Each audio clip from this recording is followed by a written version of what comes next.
Hello नमस्कार भावी शिक्षकों। सीटेट परीक्षा में पर्यावरण अध्ययन यानी ईवीएस केवल एक विषय नहीं है, बल्कि यह हमारे परिवेश, प्रकृति और शिक्षण कौशल के बीच एक सेतु है। पिछले 10 वर्षों के प्रश्न पत्रों का विश्लेषण करने पर यह स्पष्ट होता है कि एनसीईआरटी कक्षा 3 से 5 की पुस्तकें इस खंड की नींव है। 2026 के नए परीक्षा पैटर्न और संभावित सिलेबस को ध्यान में रखते हुए हमने आपके लिए टॉप 50 विषय वस्तु कंटेंट और 10 सबसे महत्वपूर्ण शिक्षा शास्त्र यानी पेडागोजी के प्रश्नों का यह विशेष संकलन तैयार किया है। ये प्रश्न न केवल तथ्यों पर आधारित है, बल्कि आपकी तार्किक समझ को भी विकसित करेंगे।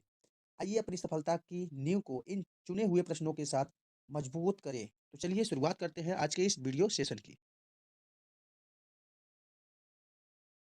क्वेश्चन नंबर 1 है, खेजड़ी वृक्ष मुख्य रूप से कहाँ पाया जाता है? तो जो खेजड़ी का वृक्ष है वो कहाँ पाया जाता है? आपके विकल्प हैं पहाड़ी इलाकों में, दलदली क्षेत्रों में, रेगिस्तानी इलाकों में या घने जंगलों में। तो ये पाया जाता है रेगिस्तानी इलाकों में। इसका विकल्प नंबर सी सही है। यह राजस्थान के जोधपुर के पास खेजलड़ी गांव में पाया जाता है। इसे कम पानी की जरूरत होती है और इसकी लकड़ी में कीड़ा नहीं लगता है, इसलिए इसका नाम खेजड़ी पड़ा। क्वेश्चन नंबर 2 है, इस्लात के बारे में सही कथन कौन सा है? यह दिन के 20 घंटे सोता है, यह भालू जैसा दिखता है और दिन के करीब 17 घंटे पेड़ से उल्टा लटक कर सोता है, यह एक मांसाहारी जानवर है, यह 20 वर्ष तक जीवित रहता है। तो इसका विकल्प नंबर बी सही है। जो स्लाथ है वो भालू जैसा दिखता है और दिन के करीब 17 घंटे पेड़ से उल्टा लटक कर सोता है। स्लाथ दुनिया का सबसे आलसी जीव है। यह अपने 40 साल के जीवन में केवल 8 पेड़ों पर ही निवास बदलता है और सप्ताह में एक बार शौच के लिए नीचे उतरता है। क्वेश्चन नंबर 3 है, हाथियों के झुंड की नेता कौन होती है? तो हाथियों के झुंड का नेता सबसे बड़ा नर हाथी, सबसे छोटा हाथी का बच्चा, सबसे बुजुर्ग हाथी, झुंड का सबसे ताकतवर हाथी। तो इसका सही विकल्प है विकल्प नंबर सी, सबसे बुजुर्ग हथनी। हाथियों की झुंड में केवल हथनियां और बच्चे होते हैं। सबसे बुजुर्ग हथनी ही सभी फैसले लेती है। नर हाथी 14 से 15 साल की उम्र में झुंड छोड़ देते हैं। क्वेश्चन नंबर 4 है, बिहार के गांव में मधुमक्खी पालन शुरू करने का सबसे अच्छा समय क्या है? जनवरी से मार्च, अप्रैल से जून, जुलाई से सितंबर, अक्टूबर से दिसंबर। तो इसका सही विकल्प है अक्टूबर से दिसंबर। अक्टूबर से दिसंबर का समय मधुमक्खियों के अंडे देने का होता है, इसलिए मधुमक्खी पालन शुरू करने के लिए यह सबसे सही समय है। प्रश्न नंबर 5 है, रेगिस्तानी ओक डेजर्ट ओक पेड़ कहाँ पाया जाता है? राजस्थान में, ऑस्ट्रेलिया में, संयुक्त अरब अमीरात में, सऊदी अरब में। तो रेगिस्तानी ओक यानी डेजर्ट ओक कहाँ पाया जाता है? ऑस्ट्रेलिया में।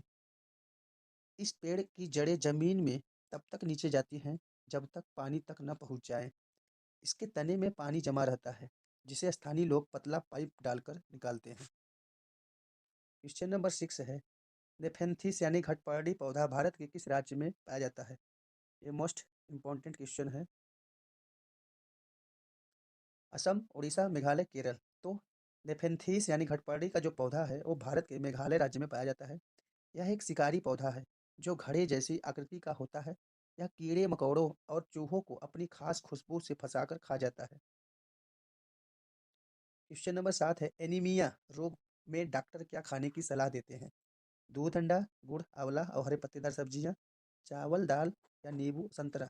तो एनीमिया रोग में डॉक्टर हमें गुड़, आंवला और हरे पत्तेदार सब्जियां खाने की सलाह देते हैं। क्यों? क्योंकि एनीमिया हीमोग्लोबिन या लोहे अर्थात आयरन की कमी से होता है। गुड़, आंवला और हरी पत्तेदार सब्जियों में आयरन भरपूर या प्रचुर मात्रा में होता है। क्वेश्चन नंबर 8 है, ब्रेल लिपि कितने बिंदुओं पे आधारित होती है? तो ब्रेल लिपि जो होती है वो 6 बिंदु पे आधारित होती है। लुई ब्रेल द्वारा विकसित यह लिपि 6 उभरे हुए बिंदुओं पर आधारित होती है, जिसे नेत्रहीन व्यक्ति स्पर्श करके पढ़ते हैं। क्वेश्चन नंबर 9 है, चेराओ नाच किस राज्य के लोग करते हैं? तो चिराओ नाच झारखंड, मिजोरम, मणिपुर, मेघालय। तो ये मिजोरम के लोग क्या करते हैं? चिराओ नाच करते हैं। मिजोरम में फसल कटने पर जमीन पर बांस की डंडियों को लेकर यह पारंपरिक नाच किया जाता है। क्वेश्चन नंबर 10 है, पश्मीना शाल के बारे में क्या सत्य है? पश्मीना शाल के बारे में क्या सत्य है? यह साधारण स्वेटर से दोगुना गर्म होती है। यह भेड़ों के बालों से बनती है। एक पश्मीना शाल बनाने में लगभग 250 घंटे लगते हैं। इसे मशीनों द्वारा बनाया जाता है, तो इसका विकल्प नंबर सी सही है। पश्मीना शाल चांगपा बकरी के बालों से हाथ से बुनी जाती है। यह 6 स्वेटरों के बराबर गर्म होती है। क्वेश्चन नंबर 11 है, बाघ रात में हमसे कितने गुना बेहतर देख सकता है? 2 गुना, 4 गुना, 6 गुना, 10 गुना? 6 गुना। बाघ अंधेरे में हमसे 6 गुना बेहतर देख सकता है और इसकी दहाड़ को 3 किलोमीटर दूर तक सुना जा सकता है। क्वेश्चन नंबर 12 है, अल बिरूनी यात्री किस देश से भारत आया था? तो अल बिरूनी बिरूनी जो था वो उज्बेकिस्तान से भारत आया था। अल बिरूनी ने 1000 साल पहले भारत का दौरा किया था और यहाँ के तालाबों और जल प्रबंधन की प्रशंसा की थी। क्वेश्चन नंबर 13 है, मलेरिया की दवा किस पेड़ की छाल से बनाई जाती है? नीम, पीपल, सिनकोना या बरगद? तो इसका सही विकल्प है सिनकोना। सिनकोना पेड़ की छाल से कुनैन तैयार की जाती है जो मलेरिया के इलाज में काम आती है। क्वेश्चन नंबर 14, कुकुक कहाँ के लोगों की बोलचाल की भाषा है? असम, अरुणाचल प्रदेश, झारखंड, मिजोरम? तो इसका सही विकल्प है झारखंड। झारखंड की उरांव जनजाति कुकुक भाषा बोलती है। यहाँ तोरंग का अर्थ जंगल होता है। क्वेश्चन नंबर 15 है, बावड़ी क्या है? एक गहरा कुआं, सीढ़ीदार कुआं, एक तालाब, एक कृत्रिम झील? तो जो बावड़ी होता है वो होता है सीढ़ीदार कुआं। राजस्थान में जल संचयन के लिए सीढ़ीदार कुओं का निर्माण किया जाता था, जिसे बावड़ी कहा जाता है। क्वेश्चन नंबर 16 है, झूम खेती में खरपतवार यानी वीड्स के साथ क्या किया जाता है? उन्हें उखाड़ कर फेंक दिया जाता था है, उन्हें वहीं जला दिया जाता है, उन्हें पशुओं को खिला दिया जाता है, उन्हें खाद के गड्ढे में डाला डाला जाता है। तो झूम खेती में क्या होता है? जो खरपतवार होते हैं उन्हें वहीं जला दिया जाता है। झूम खेती में खरपतवार को उखाड़ते नहीं बल्कि काट कर जला देते हैं, जिसकी राख मिट्टी को उपजाऊ बनाती है। क्वेश्चन नंबर 17 है, माउंट एवरेस्ट की ऊंचाई एनसीईआरटी के अनुसार कितनी है? तो जो माउंट एवरेस्ट की ऊंचाई है एनसीईआरटी के हिसाब से कितनी है? 8900 मीटर।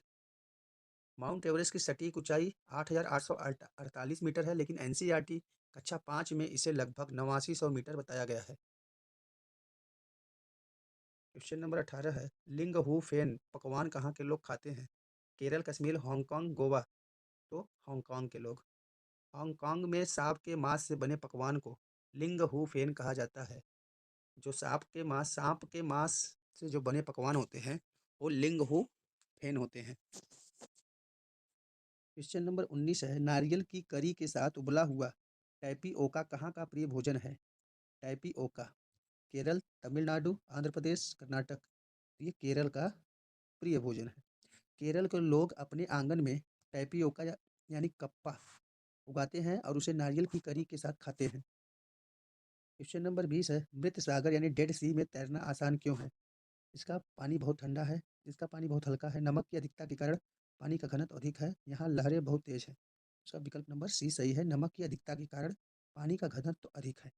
मृत सागर दुनिया का सबसे नमकीन सागर है। अधिक नमक के कारण इसका घनत्व बढ़ जाता है और लोग इसमें डूबते नहीं, तैरते रहते हैं, इसलिए इसमें तैरना बहुत आसान होता है। क्वेश्चन नंबर 21 है, रोनाल्ड रॉस को किस खोज के लिए 1902 में चिकित्सा का नोबेल मिला?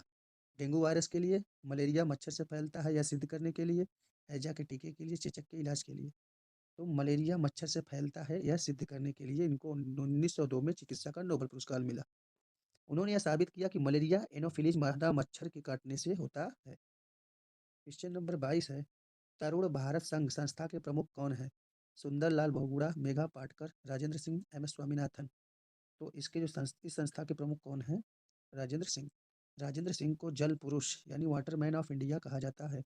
उनकी संस्था पुरानी झीलों और बावड़ियों को पुनर्जीवित करती है। क्वेश्चन नंबर 23 है, पक्षी अपनी गर्दन बार बार क्यों घुमाते हैं? उड़ने के लिए, क्योंकि उनकी आंखों की पुतली स्थिर होती है, शिकार को डराने के लिए या तेज उड़ने के लिए? तो इसका विकल्प नंबर बी सही है, क्योंकि उनकी आंखों की पुतली स्थिर होती है। पंछियों की आंखों की पुतली घूम नहीं सकती, इसलिए वे आसपास देखने के लिए पूरी गर्दन घुमाते हैं। क्वेश्चन नंबर 24 है, वह कौन सा पक्षी है जो झटके से अपनी गर्दन आगे पीछे करता है? उल्लू, कौवा, मैना या कोयल? तो ये है मैना। मैना अपनी गर्दन को झटके से आगे पीछे करने के लिए जानी जाती है। क्वेश्चन नंबर 25 है, उल्लू अपनी गर्दन कितने डिग्री तक घुमा सकता है? 90 डिग्री, 180 डिग्री, 270 से 360 डिग्री, 45 डिग्री। तो उल्लू अपनी गर्दन को 270 से 360 डिग्री घुमा सकता है। उल्लू अपनी गर्दन काफ़ी पीछे तक घुमाकर देख सकता है, जो उसकी एक बड़ी विशेषता है। क्वेश्चन नंबर 26 है, असम में बांस के खंभों पर घर बनाने का मुख्य कारण क्या है? भूकंप, जंगली जानवर, भारी वर्षा और बाढ़, गर्मी से बचाव। तो भारी वर्षा और बाढ़ से बचने के लिए असम में बांस के खंभों पर घर बनते हैं। भारी बारिश के कारण असम में घर जमीन से 10 से 12 फीट ऊंचे बांस के खंभों पर बनाए जाते हैं। क्वेश्चन नंबर 27 है, राजस्थान के मिट्टी के घरों की छतें किसकी बनी होती है? सीमेंट की, कटीली झाड़ियों की, लकड़ी की, टीन के चादर की। तो जो राजस्थान में जो मिट्टी के घरों की छत होती है, कटीली झाड़ियों की बनी होती है। क्यों? क्योंकि राजस्थान में अत्यधिक गर्मी के कारण दीवारें मिट्टी की मोटी बनाई जाती हैं और छतें कटीली झाड़ियों से छाई जाती हैं। क्वेश्चन नंबर 28 है, मनाली यानी हिमाचल प्रदेश में घर किस प्रकार के होते हैं? केवल बांस के, मिट्टी और गोबर के, पत्थर या लकड़ी के ढालू छतों वाले, या बहुमंजिला इमारतें? तो मनाली में पत्थर या लकड़ी के ढालू छतों वाले घर होते हैं। मनाली एक पहाड़ी इलाका है जहाँ बर्फ गिरती है, इसलिए यहाँ पत्थर या लकड़ी के घर और ढालू छतें होती हैं। क्वेश्चन नंबर 29 है, केचुए को किसान का मित्र क्यों कहा माना जाता है? क्यों? यो कीड़े को खाता है, वह मिट्टी को पोला यानी नरम बनाता है और उपजाऊ शक्ति बढ़ाता है, वह फसल की रक्षा करता है, वह मिट्टी को सुखाता है। तो इसका विकल्प नंबर 20 सही है। जो केचुआ होता है वो मिट्टी को पोला यानी नरम बनाता है और उपजाऊ शक्ति बढ़ाता है। केचुए जमीन में छेद बनाकर उसे हवादार बनाते हैं और मृत पत्तियों को खाकर उपजाऊ मल त्यागते हैं। क्वेश्चन नंबर 30 है, रेशम का कीड़ा अपनी मादा को किस प्रकार पहचानता है? उसकी आवाज़ से, उसके रूप से, उसकी गंध से, उसके स्पर्श से? तो उसकी गंध से। रेशम का कीड़ा अपनी मादा को कई किलोमीटर दूर से उसकी खास गंध से पहचान लेता है। क्वेश्चन नंबर 31 है, सांपों के बारे में कौन सा कथन असत्य है? भारत में 4 तरह के जहरीले सांप पाए जाते हैं। सांप के कान नहीं होते, वह कंपन महसूस करता है। सांप के 2 जहरीले दांत होते हैं। सांप अपना भोजन चबाकर खाता है। तो इसमें पूछा है कौन सा असत्य है? तो इसमें डी नंबर असत्य है, क्योंकि भारत में 4 प्रकार के जहरीले सांप पाए जाते हैं, ये भी सही है। सांप के कान नहीं होते, कंपन महसूस करता है, ये भी सही है। सांप के 2 जहरीले दांत होते हैं, ये भी सही है। सांप अपने शिकार को कभी चबाता नहीं है, वह उसे पूरा निगल जाता है। क्वेश्चन नंबर 32 है, भारत में पाए जाने वाले जहरीले सांपों का सही समूह क्या है? तो विकल्प नंबर 1 ही इसका सही समूह है। नाग, करैत, दुबोइया, अफाई। भारत में मुख्य रूप से यही 4 प्रजातियां सबसे अधिक जहरीली और खतरनाक मानी जाती है। कौन कौन सी? नाग, करैत, दुबोइया, अफाई। क्वेश्चन नंबर 33 है, कालबेलिया क्या है? एक प्रकार का लोक नृत्य और सपेरों की जाति। तो कालबेलिया क्या है? एक प्रकार का लोक नृत्य और सपेरों की जाति है। कालबेलिया राजस्थान की सपेरों की एक जाति है और उनके नृत्य को भी कालबेलिया कहा जाता है। क्वेश्चन नंबर 34 है, वेलक्रो का विचार जॉर्ज मिस्ट्रल को कहाँ से आया? मकड़ी के जाल से, कपड़ों के धागे से, कुत्ते के शरीर पर चिपके बीजों से, या पंछियों के पंखों से? तो इसका सही विकल्प है कुत्तों के शरीर पर चिपके बीजों से। 1948 में उन्होंने देखा कि कुछ बीज उनके कुत्तों के बालों पर चिपके हैं। उसी से वेलक्रो बनाने का विचार उनको आया। क्वेश्चन नंबर 35 है, दक्षिण अमेरिका से भारत आने वाला मुख्य बीज या सब्जी कौन सी है? भिंडी, सोयाबीन, हरी मिर्च और टमाटर, या गोभी? तो हरी मिर्च और टमाटर दक्षिण अमेरिका से भारत आए हैं। पुर्तगाली व्यापारी दक्षिण अमेरिका से मिर्च, टमाटर और आलू भारत लेकर आए थे। क्वेश्चन नंबर 36 है, बिहू त्योहार के अवसर पर कौन सा नृत्य किया जाता है? गरबा, बिहू नृत्य, कुचिपुड़ी या कथक? तो बिहू नृत्य किया जाता है। असम में चावल की फसल कटने पर उरुका के अगले दिन बिहू मनाया जाता है और पारंपरिक नृत्य होता है। क्वेश्चन नंबर 37 है, पोचमपल्ली बुनाई का संबंध किस राज्य से है? कर्नाटक, आंध्र प्रदेश, तमिलनाडु या केरल? तो पोचमपल्ली बुनाई जो है वो आंध्र प्रदेश यानी जो कि वर्तमान में तेलंगाना से संबंधित है। पोचमपल्ली अपनी विशेष डिजाइन वाली साड़ियों के लिए प्रसिद्ध है जो अब तेलंगाना राज्य का हिस्सा है। क्वेश्चन नंबर 38 है, अबू धाबी में सबसे ज्यादा पाए जाने वाले पेड़ कौन से हैं? नीम, आम, खजूर, पीपल? खजूर। रेगिस्तानी इलाका होने के कारण यहाँ केवल खजूर के पेड़ ही अच्छी तरह उगते हैं। क्वेश्चन नंबर 39 है, चंगपा जनजाति अपनी बकरियों को कहाँ रखती है? रेबो में, लेखा में, अस्तबल में या गुफा में? तो लेखा में। चंगपा लोग अपने टेंट को रेबो कहते हैं, लेकिन अपनी भेड़ों और बकरियों को रखने की जगह को लेखा कहते हैं। जहाँ वो लोग रहते हैं उसको रेबो कहते हैं, जहाँ वो अपनी बकरियों को रखते हैं उसको लेखा कहते हैं। क्वेश्चन नंबर 40 है, बछेंद्री पाल ने किस वर्ष माउंट एवरेस्ट फतह किया था? तो 1984 में। 23 मई 1984 को दोपहर 1:07 पर उन्होंने एवरेस्ट पर कदम रखा और ऐसा करने वाली पहली भारतीय महिला। क्वेश्चन नंबर 41 है, गोलकुंडा किले के बारे में क्या सत्य है? यह ईंटों से बना है। इसकी दीवार में 87 बुर्ज है। यह औरंगजेब ने बनवाया था या दिल्ली में स्थित? तो इसकी दीवार में 87 बुर्ज हैं, ये कथन सत्य है। यह हैदराबाद में स्थित है। इसकी दीवार में 87 बुर्ज हैं जो कि सुरक्षा के लिए बनाए गए थे। क्वेश्चन नंबर 42 है, सुनीता विलियम्स अंतरिक्ष में कितने समय तक रही? 1 महीना, 3 महीना, 6 महीना से ज़्यादा या 1 साल? तो वे कितने दिन तक रही? 6 महीने से ज़्यादा। सुनीता विलियम्स अंतरिक्ष में सबसे लंबे समय तक 195 दिन रहने वाली महिला अंतरिक्ष यात्री रही थी। क्वेश्चन नंबर 43 है, हाउस बोट की छतों पर की गई लकड़ी की नक्काशी को क्या कहते हैं? इसको कहते हैं खत्मबंद। क्या कहते हैं? खत्मबंद। श्रीनगर की हाउस बोट की छतों पर खत्मबंद नामक सुंदर नक्काशी की जाती है जो जिगसा पजल जैसा दिखती है। क्वेश्चन नंबर 44 है, भारत का प्रथम राष्ट्रीय उद्यान कौन सा है? तो है जिम कॉर्बेट राष्ट्रीय उद्यान। जिम कॉर्बेट जो कि उत्तराखंड में स्थित है, भारत का पहला नेशनल पार्क है। यहाँ बाघों का संरक्षण किया जाता है।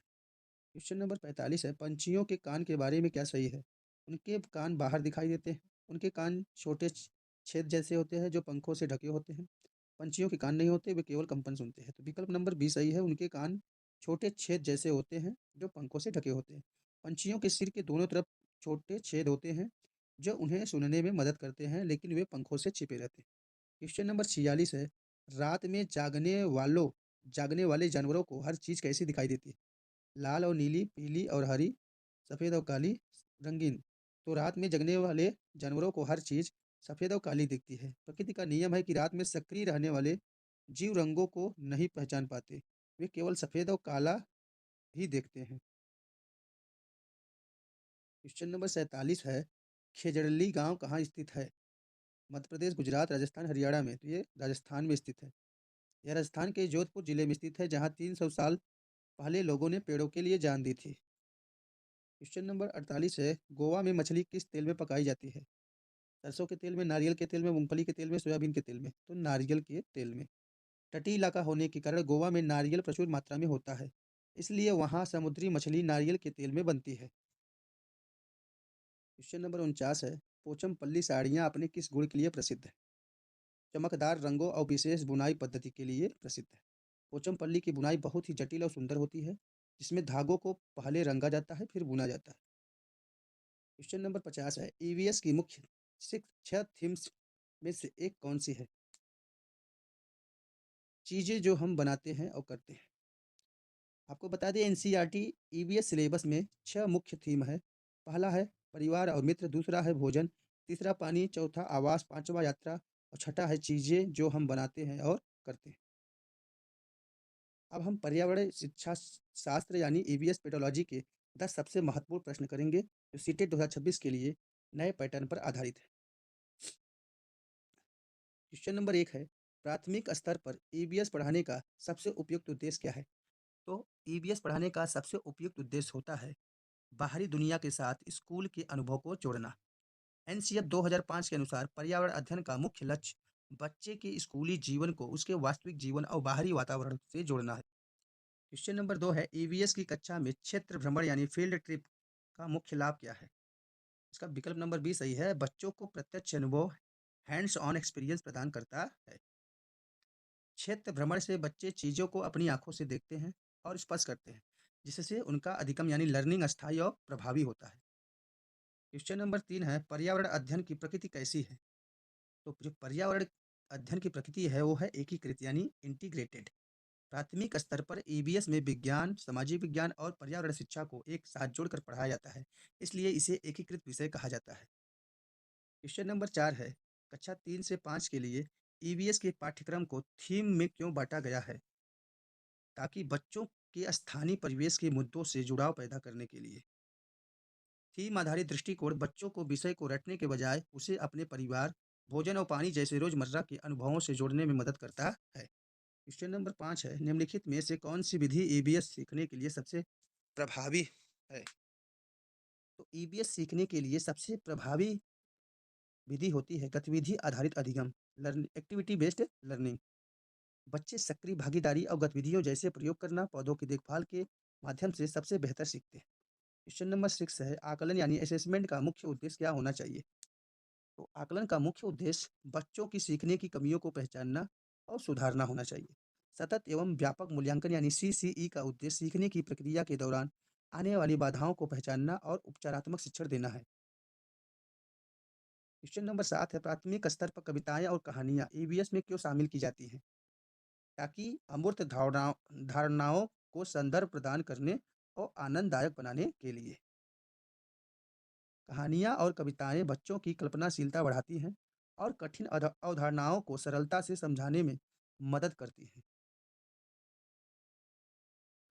क्वेश्चन नंबर 8 है एक ईवीएस शिक्षक को ईवीएस पढ़ाते समय निम्नलिखित में से किससे बचना चाहिए?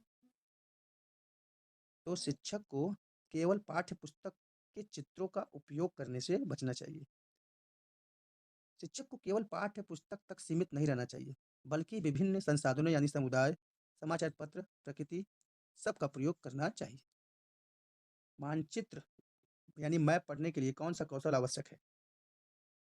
तो मानचित्र पढ़ने के लिए स्थानों, दूरियों और दिशाओं की सापेक्ष स्थिति समझने की क्षमता आवश्यक है। मानचित्र कौशल में दिशा ज्ञान और पैमाने यानी स्केल की समझ होना अनिवार्य है, ताकि बच्चा स्थान की स्थिति समझ सके।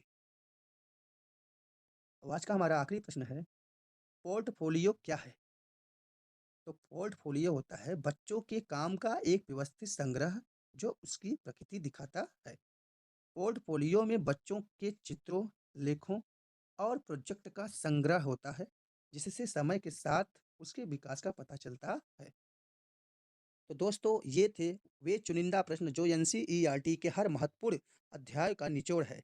सीटेट 2026 की परीक्षा में सफलता पाने का सबसे आसान तरीका है तथ्यों को संदर्भ के साथ समझना।